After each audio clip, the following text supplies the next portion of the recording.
મિત્રો સ્વાગત છે તમારું ફરીવાર આરસીએમ ગુજરાતની યુટ્યુબ ચેનલમાં। ગુજરાત હાઈકોર્ટે દુષ્કર્મ કેસમાં દોષિત આસારામને જામીન લંબાવ્યા। 21 ઓગસ્ટ સુધી વધુ એક રાહત મળી। જી હા મિત્રો, ગાંધીનગર કોર્ટ દુષ્કર્મ કેસમાં આસારામને આજીવન કેદની સજા ફટકારી છે। અગાઉ સુપ્રીમ કોર્ટે 7 જાન્યુઆરી 2025 દુષ્કર્મ કેસમાં આસારામને સ્વાસ્થ્યને આધારે 31 માર્ચ સુધી વચગાળામાં જામીન આપ્યા હતા।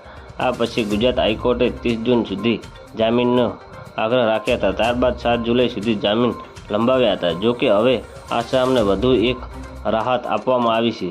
વાત કરીએ તો મિત્રો, જેમાં ગુજરાત હાઈકોર્ટે 21 ઓગસ્ટ સુધી આસારામને જામીન લંબાવ્યા છે। જી હા મિત્રો, મળતી માહિતી મુજબ હાઈકોર્ટ સુરત દુષ્કર્મ કેસમાં ત્રીજી વાર આસારામને જામીન લંબાવ્યા છે।